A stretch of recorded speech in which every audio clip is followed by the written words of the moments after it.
স্বল্প ব্যয়ে চিকিৎসার জন্য দেশের বিভিন্ন প্রান্ত থেকে অসহায় মানুষ ছুটে আসেন রাজধানীতে। সরকারি এই হাসপাতালগুলোতে সেবা নিতে আসা হাজার হাজার মানুষকে পানযোগ্য নিরাপদ পানির জন্য নির্ভর করতে হয় বোতলজাত পানির ওপর। হাতে গোনা ভ্রাম্যমাণ পানি সরবরাহ মেশিনও কিছুটা চাহিদা মেটায়।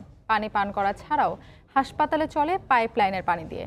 রাজধানীর সরকারি হাসপাতালগুলো নিরাপদ পানির সহজলভ্যতা নিয়ে শাতিলা শারমিনের অনুসন্ধান। ক্যামেরায় ছিলেন মোহাম্মদ সালাউদ্দিন ও মোহাম্মদ শাহিন। হাসপাতাল পানি খাওয়া যায় না? বিক্রি করে হাসপাতালের ভিতরে ভাই টিউবওয়েলকে নিচে বিক্রি করে আর একটু টিউবওয়েলকে নিচে বিক্রি করে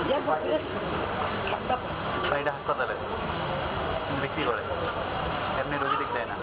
এমন কথোপকথন জানান দিচ্ছে পানযোগ্য নিরাপদ পানির জন্য পাইপলাইনের পানির উপর আস্থা রাখতে পারছেন না স্যার সলিমুল্লাহ মেডিকেল কলেজ হাসপাতালের রোগীর এ স্বজন। তাই স্বজনের সাথে সময়ের অনুসন্ধানী দল চলছে নিরাপদ খাবার পানির খোঁজে।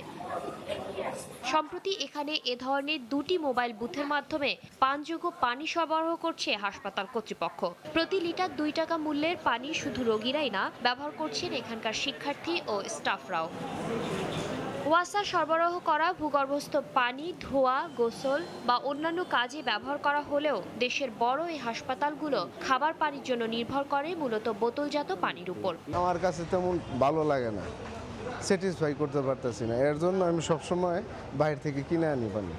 ঢাকা মেডিকেল কলেজ হাসপাতাল কর্তৃপক্ষের হিসেবে রোগী, আত্মীয় স্বজন এবং স্টাফ সহ প্রতিদিন গড়ে আনুমানিক 40 থেকে 45 হাজার মানুষ এখানে আসেন। আর বঙ্গবন্ধু শেখ মুজিব বিশ্ববিদ্যালয় হাসপাতালে এ সংখ্যা প্রতিদিন 30 থেকে 35 হাজার। ধারণ ক্ষমতার অতিরিক্ত এত মানুষের আনাগোনা আর তাদের প্রয়োজনীয় পানির ব্যবহারের পরিবেশ অত্যন্ত অস্বাস্থ্যকর। পানি বাইরে থেকে কিনে খেতে হয়, তারপর হচ্ছে বাথরুমে তো যাওয়া যায় না, একটা হাই কমোডের কোনো ব্যবস্থা নেই। নোংরা পরিবেশে কেউ এখানে করে না। সরকারি হাসপাতাল এরকম হওয়ার কথা না, আমরা আরো ভালো কিছু আশা করি।